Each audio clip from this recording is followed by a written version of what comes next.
Oh, so I just looked up and holy crap, this is the biggest down tree I've ever seen. I think they mentioned this and it's 6 feet in diameter. I think there's a way around. I see like a makeshift trail here, but it actually like scared me. And it looks like some people have gone underneath, but I just don't feel comfortable going underneath that. No, thank you. So we'll see what the alternative is. Okay, so there was a path slightly further down that I could fit under, but I didn't like it. I don't know why that like freaks me out so much. I mean, it's just so big, but okay. And here we're back on the trail.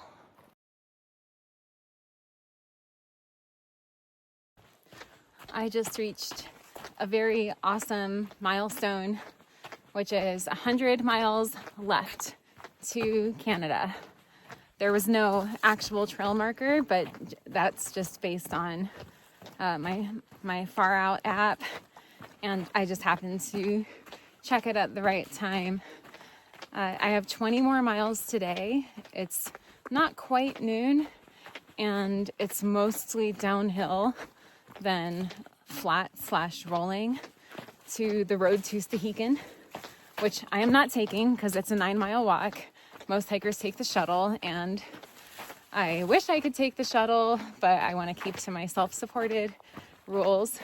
And if you're not familiar with Stehekin, it's a magical town located by a lake.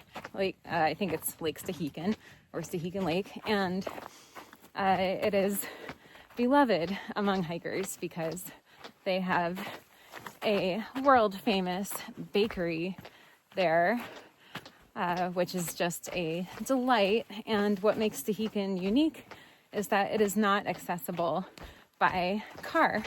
You can either hike in or take a ferry. And there's infrastructure in the town, so there are cars there. I think like from, the residents have cars, but there's no road to town. So it's just like its own little entity out in the wilderness. I visited once with my friend Katie, trail name Raven, a couple years ago, and I'm sad to miss it on trail, but one reason I feel very motivated to finish 2 nights from now, Wednesday evening, August 20th, is because that would leave enough time for Chris, Anna, and Anna's partner and I to, if they want to come, that would give us enough time to go to Stehekin for a night before heading to Seattle and catching our flights on Sunday, August 24th. Also, if I finish Wednesday night, or technically before 4 a.m. Thursday morning, August 21st, I will break 70 days. So that is also very motivating. So number 1 motivator, Pastries, but number 2 motivator, breaking 70 days on the Pacific Crest Trail. I think this is the first time in a while that I'm feeling optimistic, which as I believe I'm a pretty sunny person. Like I keep a positive attitude, like generally pleasant, and I try to like let the bad stuff roll off of me. Though obviously I am very emotional, and I cry a lot, but keep going despite all of that.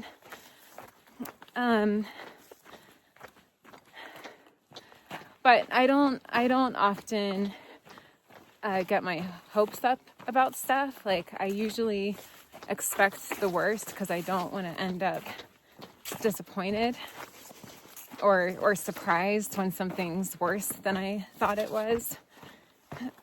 So the rain these last few days really got me down because I had 2 short days in a row because I chose to stay at Stevens Pass, where I slept under the fluorescent lights and with the loud music so that I could dry my stuff out and also sleep out of the rain.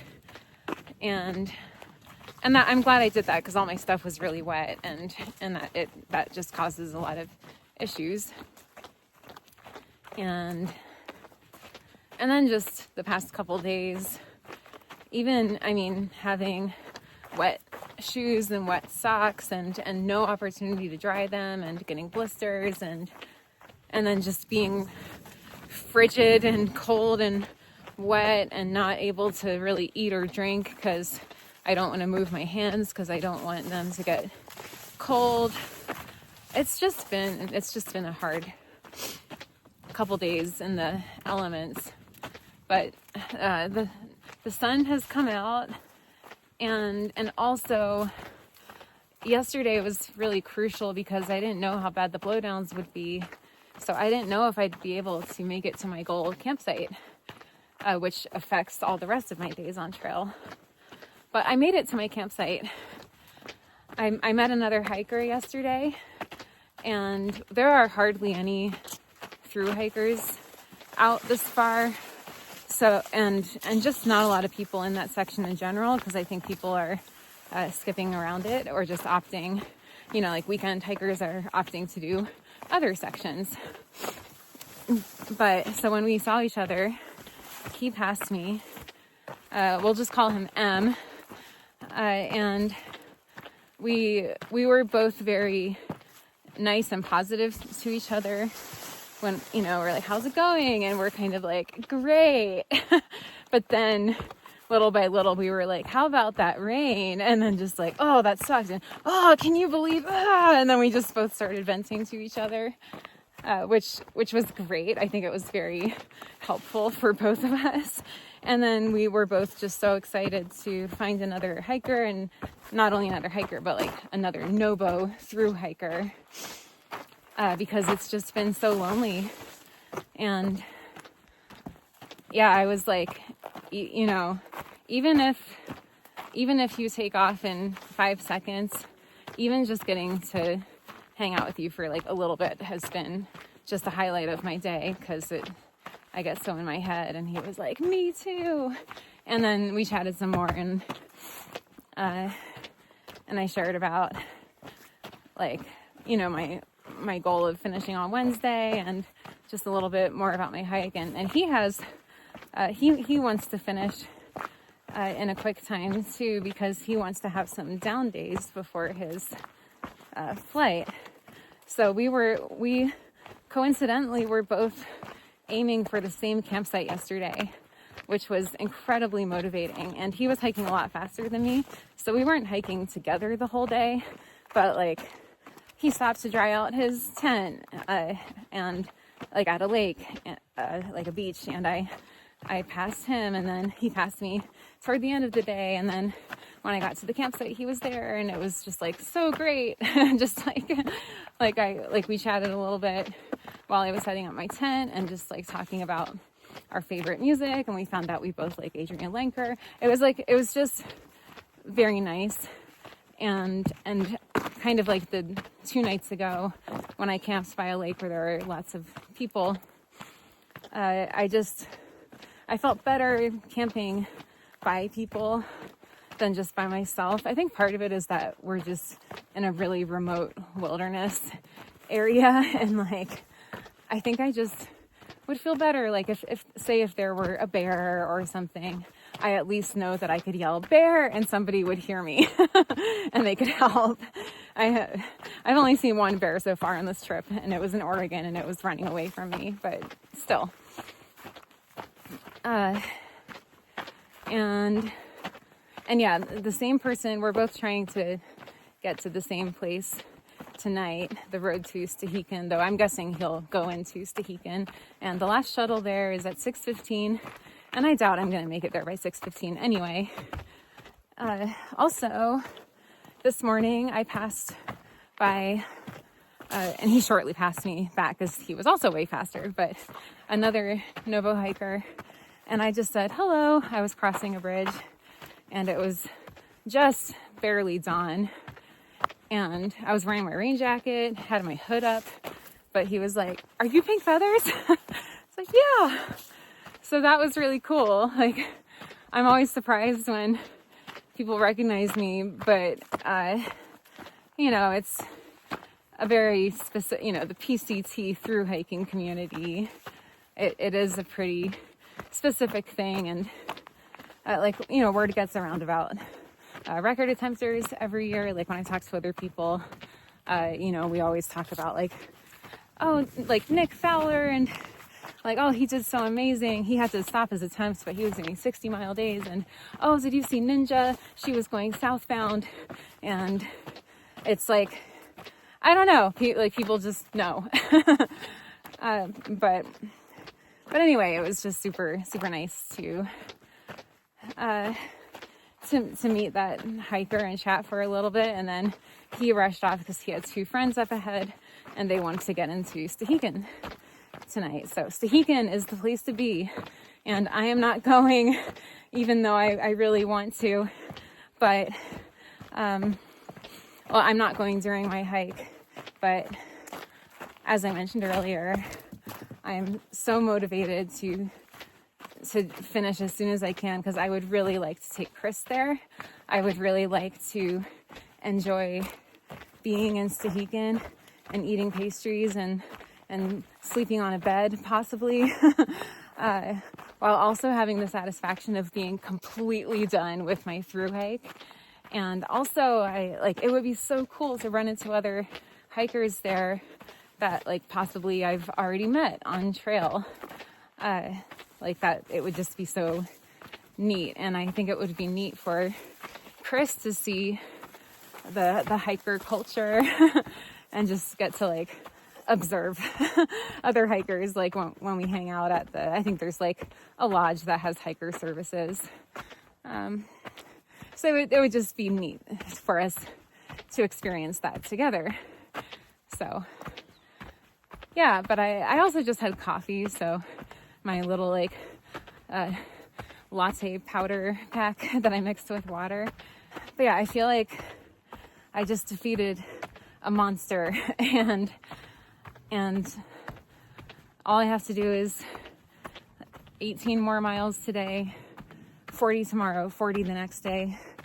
And I know things can happen, but I know that I have the ability to do it. So as far as the things I'm able to control, I know that I can do it, which makes me feel optimistic and excited.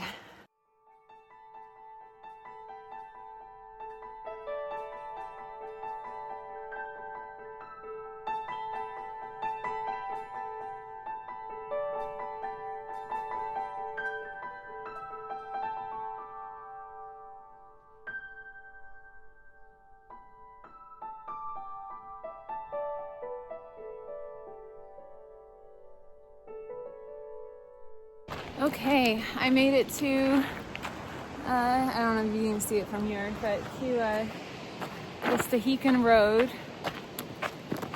and Agnes Creek. And I hiked in here from the opposite direction on a section hike and had a bear follow me. It was really scary.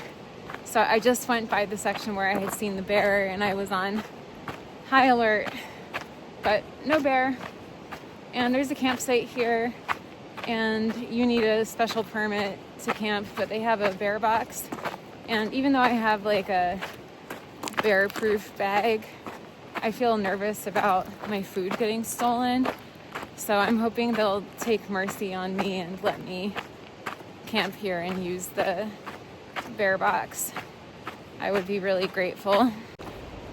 So the ranger came out of the ranger station and saw me looking lost and confused and pointed me toward the campsite here. And even though it says you need a permit, he said I could go ahead. So I'm so happy because I was looking at this map at the trailhead And the next place that I'm allowed to camp is 5 miles north of here. I was just like, I can't. So, and he said that there's a nice couple from the Netherlands up here already. And there's also a 3-sided shelter. So I might be able to just cowboy camp.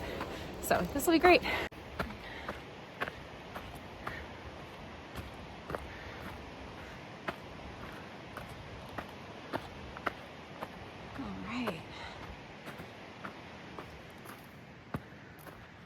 I don't know where the couple is, but oh no, there, it looks like they're in there. Also, when I was talking to Stan, the forest ranger, and I was like, I don't know if you remember, but a couple years ago I got followed by a bear and you came and walked me out of the forest. And I was like, maybe, I don't know, maybe that happens a lot. He's like, oh no, I remember. And yeah, he definitely remembered me. I mean, he didn't recognize me, but he remembered the story. So I was like, oh, well, it's great to see you again. And then he asked me, like, if I have food for the rest of the way. And he's like, oh, it's like 4 or 5 days. I was like, well, I'm going to do it in 2. And then he was like, really? And then he started telling me about his son, who's a marathoner, who ran a 2:40 marathon, and he just broke 5 minutes in the mile. So yeah, so now Stan and I are buds. It's great.